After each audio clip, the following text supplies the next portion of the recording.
US এর vice president JD Vance recently এমন একটা স্টেটমেন্ট দিয়েছেন যেটা শুনে পাকিস্তান এখন নির্ঘাত টেনশনে পড়ে গেছে।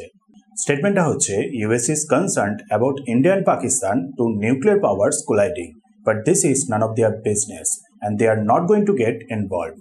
ভিডিওটা দেখুন। Is the administration about the potential for nuclear war between India and Pakistan? Well, look, we're concerned about any time nuclear powers collide and have a major conflict. What we've said, what Secretary Rubio said, and certainly the president has said, is we want this thing to de-escalate as quickly as possible.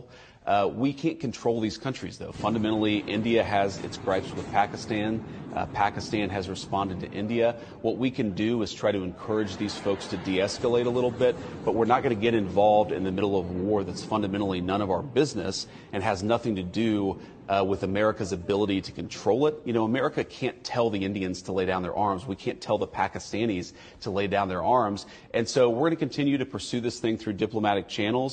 Our hope and our expectation is that this is not going to spiral into a broader regional war or, God forbid, a nuclear conflict. But sure, we're worried about these things. But I think the job of diplomacy, but also the job of cooler heads in India and Pakistan, is to make sure this doesn't become a nuclear war. If it happened, of course, it would be disastrous. Right now, we don't think that's going to happen. মানেটা হলো India আর পাকিস্তানের মধ্যে এখন যা যা হচ্ছে সেগুলো নিয়ে ইউএস অবশ্যই চিন্তিত, বাট ইউএস এর মধ্যে জড়ানোর কোনো ইন্টারেস্ট নেই। বুঝতেই পারছেন পাকিস্তান এখন বিশাল বড় প্রবলেমে। ওয়ার্ল্ডে এই মুহূর্তে 5টা মেজর পাওয়ার ইউএস, রাশিয়া, চায়না, ভারত আর ইউরোপ। ইসরায়েলকেও ভোলা উচিত না। রাশিয়া আর ইসরায়েল ভারতের সাথেই দাঁড়িয়ে আছে। চাইনিজ জিনিস কোনো কাজে লাগে না। সেটা রিসেন্ট অপারেশন সিন্দুর, ইরানের তরফ থেকে আগের বছরই করা মিসাইল ফায়ার, সাথে ভারতের ব্রহ্মোস যে হঠাৎ করে অ্যাক্সিডেন্টালি পাকিস্তানে পৌঁছে গিয়েছিল সেখান থেকেও প্রমাণ পাওয়া গেছে। ইউরোপের দেশগুলো কোনো জায়গায় রাইট উইং তো কোনো জায়গায় লেফট উইং সরকার। সো এতটা সহজ না কাকে সাপোর্ট করবে সেটা ডিসাইড করা। এখন আমেরিকাও মুখ ঘুরিয়ে নিল। এই আমেরিকার মুখ ঘোরানোটাই হলো অনেকটা ইম্পর্টেন্ট, কারণ 1965-তে এই ইউএস আর ইউএসএসআর এর কারণেই ইন্ডিয়া পাকিস্তান যুদ্ধ স্টপ হয়েছিল।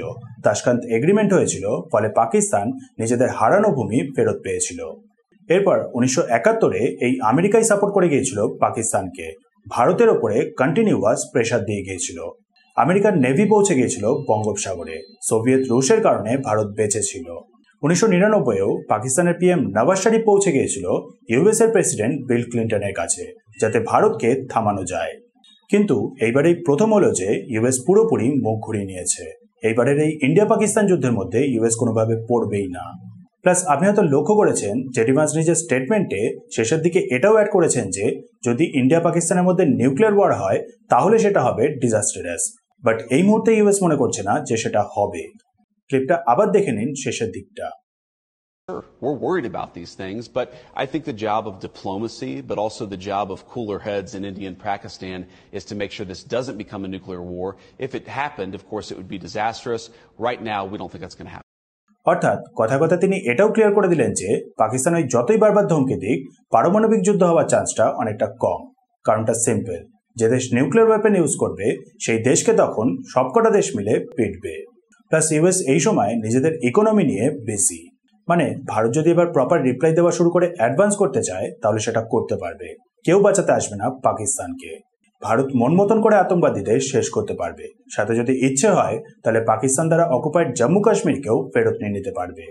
এবার পিএম মোদি আর ডিফেন্স ফোর্সকে ডিসাইড করবে সেটা অবশ্যই দেখার বিষয়।